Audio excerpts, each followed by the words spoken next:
Magandang umaga, magandang hapon at magandang gabi po sa atin lahat mga kalingap. Yan, muli po Ervin Official at nandito na po yung ano natin, no. Sa wakas may ano na po tayo, service. Yan po. May kukwento po pala ako sa inyo mga kalingap. Kagabi po, mga bandang 6:30.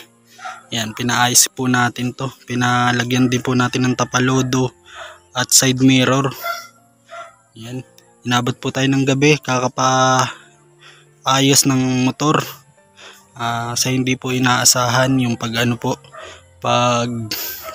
pagka-uwi po natin, napadaan po tayo dun sa lubak na hindi ko po alam na malalim pala yun. Yung may nakita po akong tubig,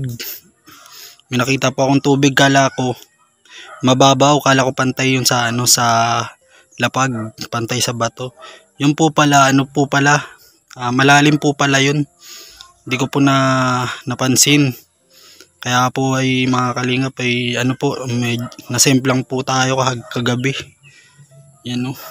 Kaya ko lang naman din po gusto talagang magkamotor para may service po tayo at para makapag-scout at para mas dumami pa po yung ating matulungan.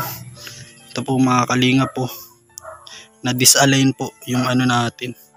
Ito po na disalign, na wala, lumiko na po siya. Yan, no. Tapos ito po mga kalingap, nasira sa taas ito, gas. Ito ganda ng natin unang-una semplang. Tapos ito pa kagabi. Tapos ito side mirror po, bagong-bago, agad nasira, nabasag. Ito po yung ating ginagamit na service. Yan, papakita ko po pala sa inyo mga kalingap yung inabot ko po, yung sugat ko, yung mga ko po, yung nasemplang ako. Papakita ko po sa inyo mga kalingap. Ito po yung natin. Buti ito lang po yung inabot natin, no. Ito po yung mga galos. Kagabi po ng alas 7. Pati ito pa po. Yan, mga galos. Tapos ito po yung pinakamasakit. Yan, no.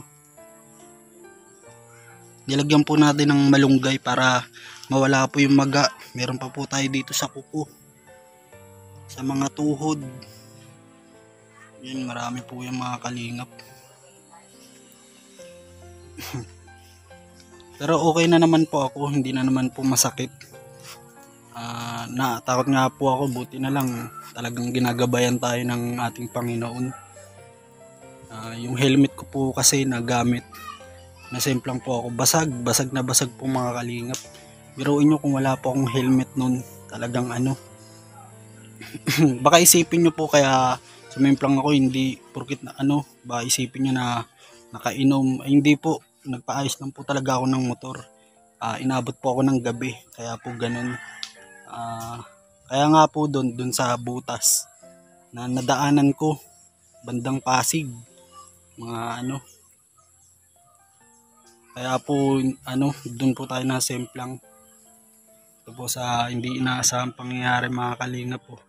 Kaya payo ko sa mga kalingap partners po natin na ingat-ingat po. Tignan po natin yung ating mga dadaanan. Yan, kung po ba. So, kaya hindi po ako ngayon nakakapag-vlog, nakakasama kay Kuya Sam.